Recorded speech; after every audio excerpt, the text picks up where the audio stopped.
I've worked with top-level CEOs, celebrities, to stay-at-home moms, students, and everything in between, and I always find that we all have stress, we all have insecurities, we all have fears, and we can have some really bizarre behaviors as a result.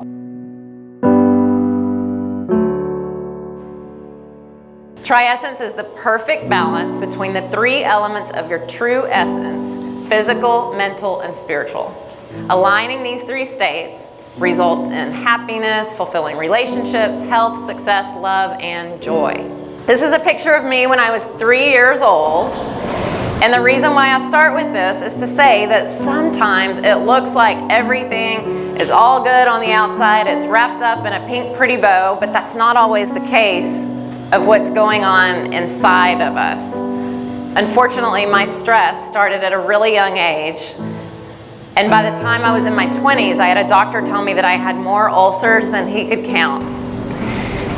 And then later I had another doctor tell me that I was in fight or flight mode 24/7. I'm 43 years old now, my ulcers are gone, and I truly believe because it's a lot of those things that I worked out.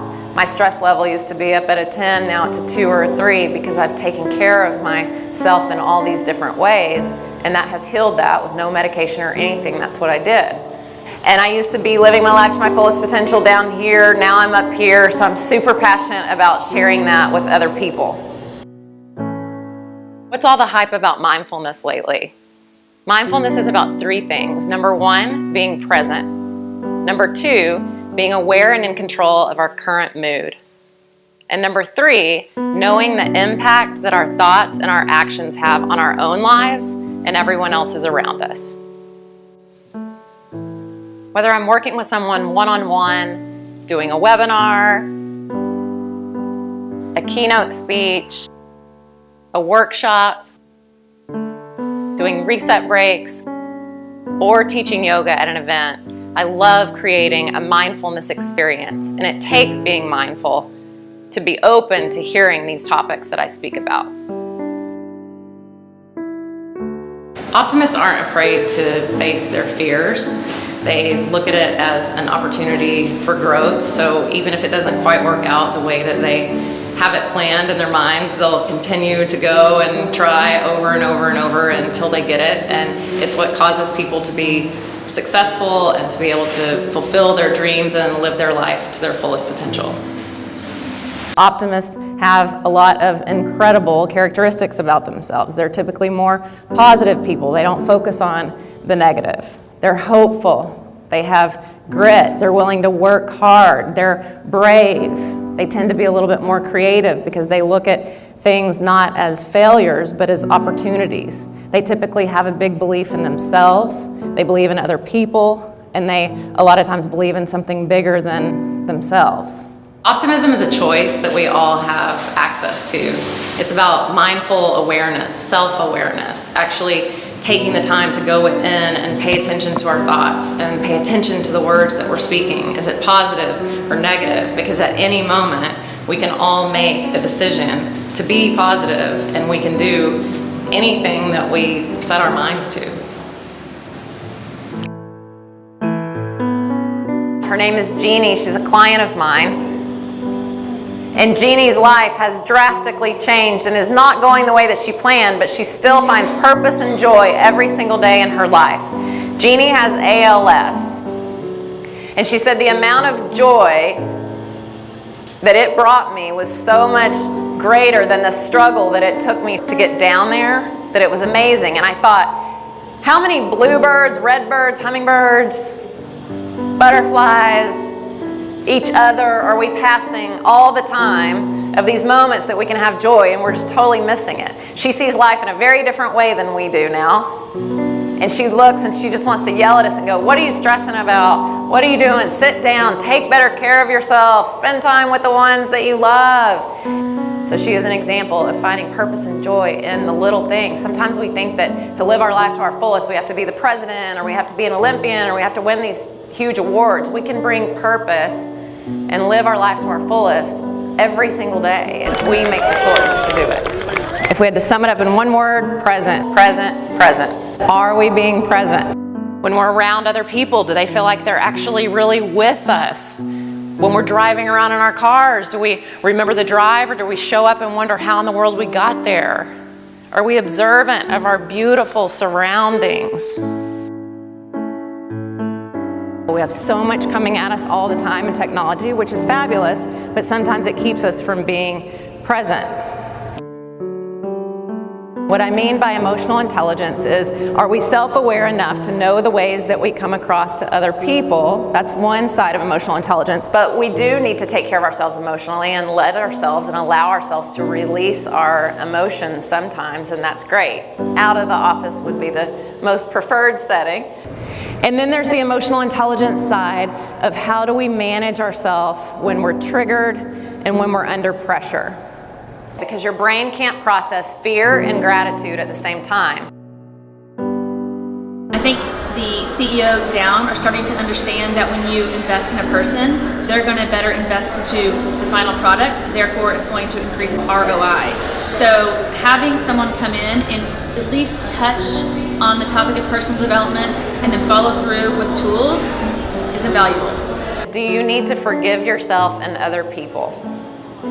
I had to forgive myself for more things than I had to forgive other people for. But I had done some horrible things to people, some embarrassing things. I don't even have any regrets about it because I just did a debrief with myself. What's working, what's not, what do I want to do different? And I also found that the reason why I did those things was because of my own insecurities and fears. I've worked with people who have had despicable behaviors done to them and done despicable behaviors to others. I've worked with all kinds of people. And the common thread I always find is that it's really something that they're dealing with. It's not that they're these horrible people trying to do horrible things. I'm also not saying that we need to forgive people to condone behaviors. Sometimes we need to set up boundaries. Sometimes they may never know that you even actually forgive them. But imagine a huge triangle is your whole entire life. It's your responsibilities, it's your job, your hobbies, you're taking care of yourself, it represents everything. So how much would you shade in if you shaded in your TRIESSENCE, but taking care of yourself physically, mentally, spiritually? Is it a dot? Is it a tiny triangle? Is it a medium triangle? No one else has to see it. Just visually picture it for yourself of how well you're doing right now. Not judging yourself, remember, this is just checking in. And we are not trying to go for 33.33333% here. That may never happen, but what I want you to see is at different times in your life, your TRIESSENCE is going to look different. Sometimes it's real easy to take care of yourself physically. You're on a roll, but then you see, I'm not doing anything to feed my soul, or I'm not doing anything to grow myself mentally. We just take baby steps. It doesn't have to be the perfect thing. People get so tripped up and think, how am I going to take care of myself physically, mentally, spiritually? I got a dot and I got a long way to go. Who cares? Take baby steps. Just choose something. That mind focus me, just pick something every day. Even if it's 5 minutes of meditating, or like I said, eating some vegetables. It doesn't have to be this major thing. And before you know it, because you're doing something every single day, your TRIESSENCE will be huge. You might even need to put a sign on your door in your office that says, I'm in focus time. Don't keep it on all day long, that's not fair. People need to be able to approach you, but just saying, hey, these 2 hours, I'm gonna be focused. That's a great way to do it too. What is stress? It's an epidemic of anxiety run amok. Our automatic response systems run rampant. Our energy reserves run into the ground. What was once a jolt of energy meant to drive us into action is now, unfortunately, a slow dripping poison that is paralyzing us. Stress used to keep us alive, and that was a great thing. So back in the day when we needed to run from tigers, that was good because our amygdala got fired up, extra cortisol got pumped through our body, and we were keeping ourselves protected. But now, unfortunately, we're getting triggered and we're getting in fight or flight mode just because a coworker doesn't really agree with us, and it can cause all kinds of problems, including weight gain, depression, all the way up to major diseases. 60% of all illness is related to stress, and 3 out of 4 doctor visits are related to stress. And then we're putting our body in stress because we're sitting all day long. I'm sure you've heard all those terrible statistics. Sitting is the new smoking, we're dying at our desk. And then the scary thing is we increase our risk of heart disease, type 2 diabetes, breast cancer, depression by 60 to 125%, depending on the amount of hours that we sit. Here's my favorite statistic that's out there of all. We lose 20 minutes off of our life for every hour that we sit. I know. So what is the solution? It is to get up throughout the day, taking reset breaks, doing breathing exercises, stretching exercises, just something to get up and moving. But unfortunately, we don't do that on our own, so we have to schedule time and remember to take breaks. Those reset breaks need to be done once every hour if you can. That's what keeps us from having all that bad stuff happen when we're sitting at our desk all the time. Take it back down. Anybody's thighs burning? You can have a seat, okay. I believe that optimism plays a big role in certain types of exercises and activities such as yoga or meditation, because overall those things are all about caring for ourselves physically, mentally, and spiritually. And when we're able to know that we're important enough to take care of ourselves in these ways, then that's what we experience in those things. So when we're taking deep breaths, it's doing something great for us mentally, it's doing something great for us physically, it's doing something great for us spiritually. When we're in yoga, optimism is a big part of that because we're in community. We know that we're all in this together. We're doing something together, and we're also then doing things for our mind, body, and spirit at the same time. If we believe that we are important enough and love ourselves enough to take care of ourselves physically, mentally, and spiritually, then our health and wellness is going to be great. The way Tessa presents herself on stage is beyond any that I've seen, in that she has so much grace, and even just her tone of voice makes everybody feel safe and at home. I think it allows for people to open up and engage, and really for no one to feel like there's judgment in the room at all. So for us, that was just as important as the topics at hand. I was pretty blown away. It was really amazing to see her integrate a topic that can be a little bit tricky to speak to people about, and really do it very, very well with a lot of humor and with some very concrete steps. Really being mindful of every little thing, every little aspect, being grateful. I'll be mindful of my breathing, mindful in my consumption, how I sleep, how I rest, and hopefully it'll all amount to positive and kind of an optimistic result in the end. I'm not big on breathing techniques, but I really liked how she explained that. So.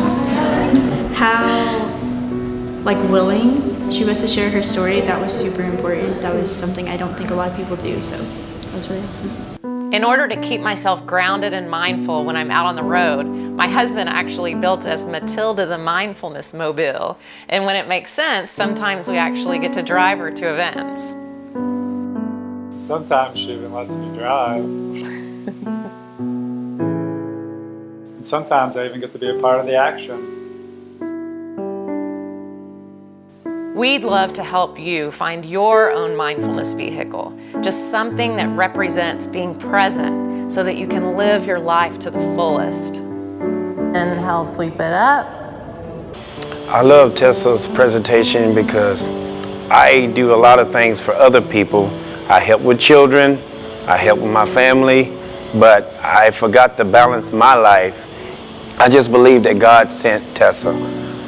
I believe that the Lord's been trying to show me this long time ago. I'm always giving and giving and giving, but I forgot about me. Mindfulness isn't going anywhere. It's going to be crucial throughout the rest of our lives. Because if we're not careful, we're going to miss out on our own beautiful life that's happening right in front of our very own eyes. Thank you so much. Thank you.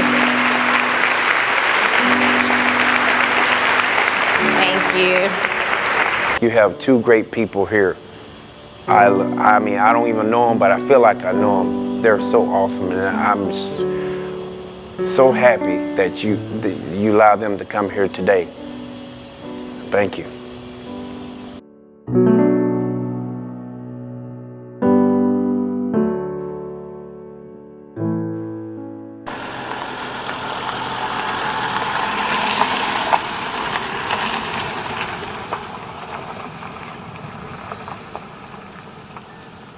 This needs to be worldwide.